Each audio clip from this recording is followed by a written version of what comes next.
Ada garpu tadi. Nampak sangat lapar.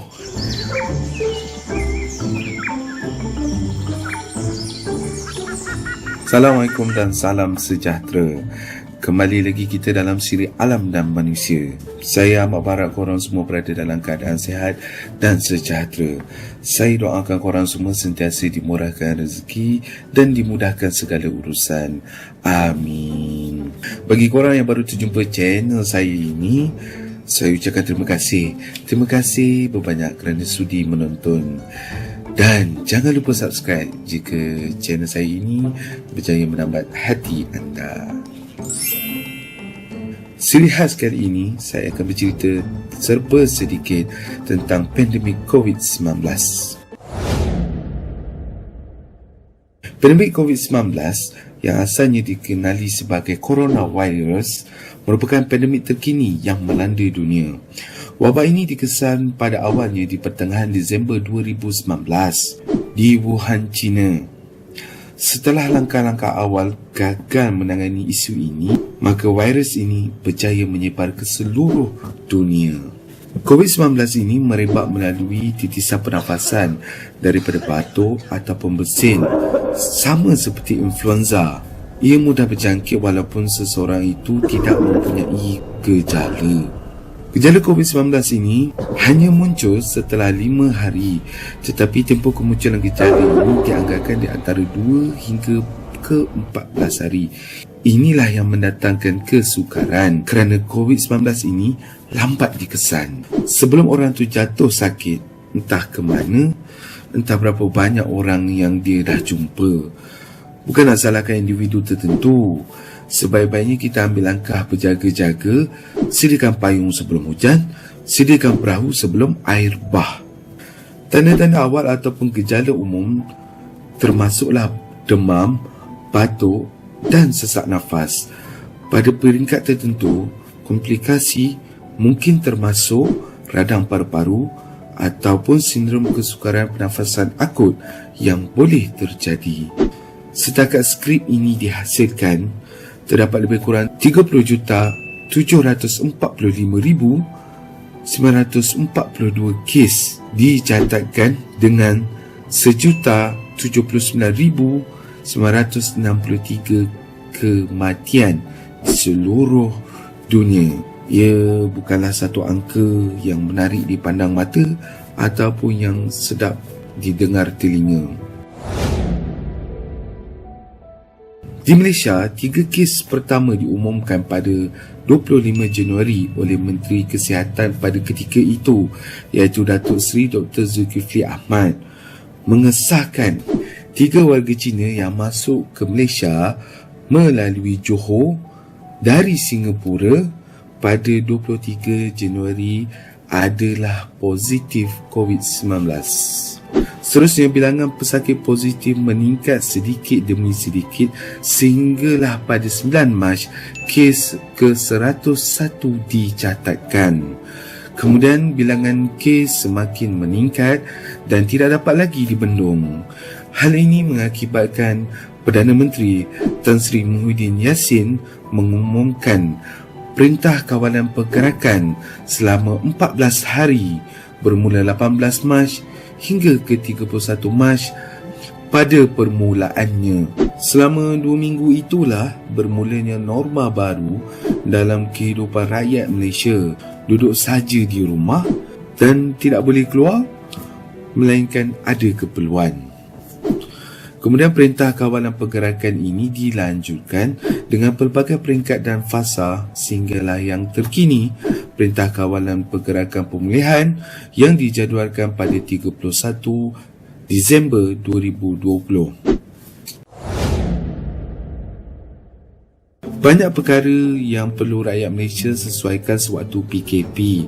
Ada yang seronok didengar dan ada yang rasanya kita tak nak dengar. Mari kita soroti perkara-perkara tersebut senarai dimulai dengan perkara yang positif. Keluarga dapat meluangkan masa bersama-sama lebih lama berbanding sebelum PKP. Rumah semakin riuh dengan telatah keluarga. Aktiviti di dapur semakin meriah Kemahiran memasak di kalangan para isteri pun meningkat kerana tidak boleh makan di luar, sekaligus menyebabkan YouTuber seperti Suku Pawitra mendapat perhatian dan sambutan yang hangat. Pengetahuan suami tentang masakan dan peralatan di dapur semakin meningkat. Sudah boleh bezakan halia, lengkuas, bawang besar, bawang holland, garam, gula, sodip dan senduk, periuk dan kuali dan sebagainya. Anak-anak dapat menatap wajah ibu bapa lebih lama berbanding waktu biasa, secara tidak langsung menambahkan pahala kering. Pengetahuan ICT bagi isi rumah meningkat dengan konsep kerja dari rumah dan belajar atas talian. Para suami menjadi imam lebih banyak bilangan waktu berbanding waktu-waktu biasa. Para isteri dapat menjadi makmum kepada suaminya sendiri berbanding solat seorang diri. Anak-anak dapat melihat kepribadian sebenar kedua ibu bapa apabila banyak masa terluang bersama-sama. Sebahagian daripada kita dapat menerima bantuan kerajaan kepada mereka yang layak dan moratorium yang dapat membantu pengurusan kewangan yang lebih lapang. Kenderaan persendirian lebih banyak berehat dan sekaligus mengurangkan kos penyelenggaraan. Kenderaan juga kelihatan lebih terjaga kerana aktiviti membersihkan kenderaan untuk mengisi masa-masa yang ada. Rumah lebih kemas dan bersih kerana adanya aktiviti mengemas rumah bersama keluarga. Ibu bapa mula mengerti akan kepayahan tugas guru. Selama ini ada ibu bapa yang lepas tangan anak-anak mereka di sekolah. Kali ini giliran mereka menjaga anak-anak mereka sendiri, terutamanya dalam pendidikan. Kurangnya aktiviti jenayah dan pecah rumah. Indeks udara di bandar-bandar besar semakin baik. Pemulihan alam sekitar secara semula jadi kerana kurangnya pencemaran alam yang disebabkan oleh aktiviti manusia. Pertambahan populasi luar biasa akan berlaku bermula hujung tahun ini sehingga awal tahun hadapan. Senarai keburukan ini adalah pandangan umum penulis. Jika anda tidak bersetuju ataupun ada penambahan, anda boleh memasukkannya di ruangan komen di bawah. Kebangkitan ekonomi di seluruh negara akibat PKP, di mana rakyat tidak boleh keluar untuk membeli belah dan rakyat tidak boleh melaksanakan aktiviti ekonomi. Kehilangan pendapatan bagi mereka yang bekerja secara gaji hari. Kepadatan isi rumah yang mempunyai rumah yang kecil sekaligus menimbulkan ketidakselesaan. Pembelanjaan rumah meningkat mendadak kerana keberadaan semua ahli di dalam rumah.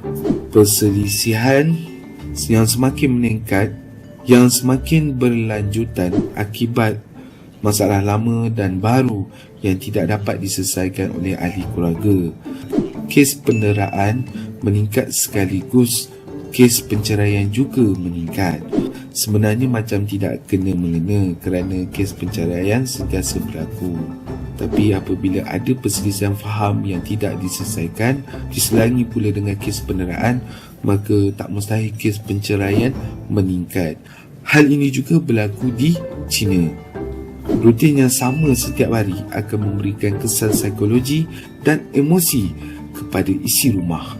Sebenarnya ada banyak lagi keburukan, tetapi tak manis jika kru alam dan manusia tonjolkan perkara tersebut, kerana kami menganggapkan COVID-19 dan PKP adalah ujian Allah kepada hamba-hambanya yang disayangi. Kerajaan Persekutuan Malaysia telah mengambil langkah drastik dengan mengenakan Perintah Kawalan Pergerakan bagi memutuskan rantaian COVID-19 ini. Hal ini terbukti berkesan dan sekaligus mengangkat Malaysia sekali lagi ke persada antarabangsa dengan perkara yang membanggakan. Kerajaan Persekutuan Malaysia dikatakan mengambil langkah yang proaktif, tepat dan paling sesuai pada waktunya. Video How Malaysia Did Impossible COVID-19 dari channel Other Side of the Truth menjadi satu rumusan video tentang apa yang Malaysia buat dan apa yang kita alami di peringkat awal PKP dahulu. Video ini menjadi tular kerana ia dilihat dapat mencerminkan betapa kita ni bersungguh-sungguh untuk memerangi ancaman musuh yang tidak berupa ini. Bukan macam video mamat Bangladesh yang kena hantar balik tu. Video tu mengkritik hebat tentang kita. Dah lah kena balik negara asal, tak boleh balik sini lagi dah. Sampai bila-bila. Bagi stesen TV pun tak tanya khabar.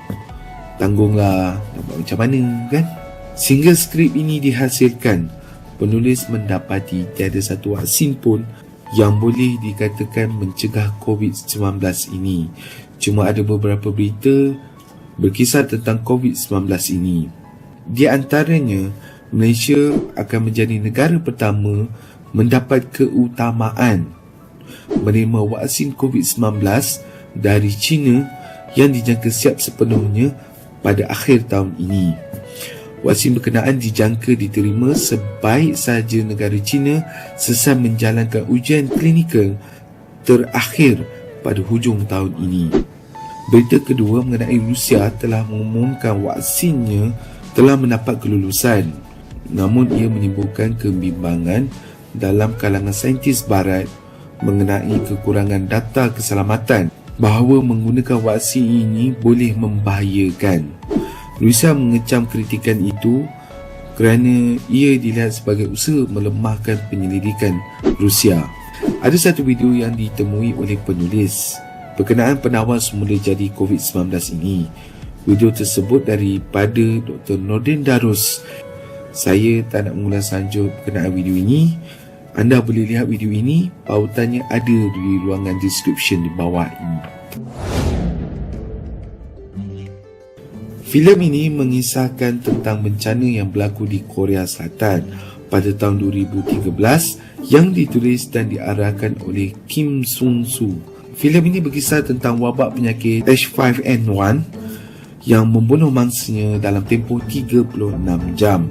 H5N1 ni sama macam H1N1 yang pernah melanda Malaysia dahulu dan juga COVID-19 pada hari ini.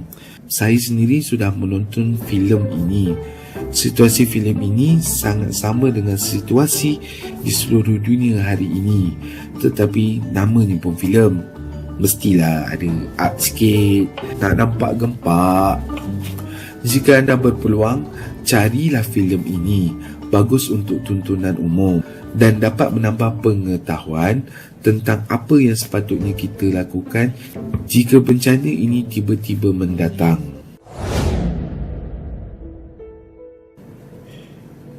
Itulah yang boleh dikatakan untuk kita semua. Setakat penghasilan skrip ini, Kuala Lumpur, Selangor, Putrajaya dan Sabah sudah pun melaksanakan perintah kawalan pergerakan bersyarat, membawa semua rakyat di negeri-negeri ini kembali duduk di rumah. Sementara itu, kes-kes baru di seluruh negara terus meningkat. Perkara ini sangat membimbangkan semua orang. Oleh itu, saya menyeru semua rakyat Malaysia untuk sekali lagi bersatu hati memutuskan rantaian COVID-19 ini. Pada pandangan penulis, jika PKP dikuatkuasakan semula, keadaan akan lebih sukar daripada PKP yang terdahulu. Buat masa ini, tolaklah dulu isu-isu yang hangat diperkatakan, terutamanya politik. Tumpukanlah pada isu COVID-19 ini dahulu. Selepas COVID dah berlalu, kita berentaklah semula. Ibaratnya anak tengah sakit, bapa-bapa sibuk nak bercerai. Tunggulah anak sihat, barulah kita bincang semula. Sebenarnya kita tahu COVID-19 ini menyusahkan semua orang. Kita tahu kehadiran COVID-19 ini bukanlah sesuatu yang kita undang. Tapi kita amat berharap sekiranya COVID-19 ini dapat pergi dengan segera. Marilah kita berdoa agar semua ini dapat berakhir dengan cepat.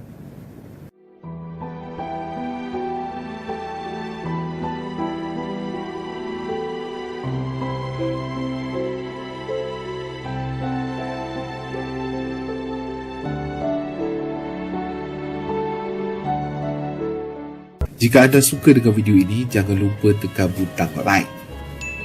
Jika anda ingin mengikuti video-video terkini daripada channel saya, jangan lupa tekan subscribe.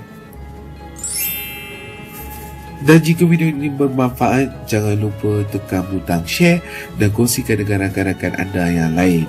Terima kasih kerana sudi menonton. Jika ada ralak patah atau salah info dalam video ini, jangan lupa maklumkan di ruangan komen di bawah. Itu saja untuk hari ini, sehingga kita berjumpa di siri Alam dan Manusia yang lain. COVID-19, kita mesti menang. Sekian, terima kasih.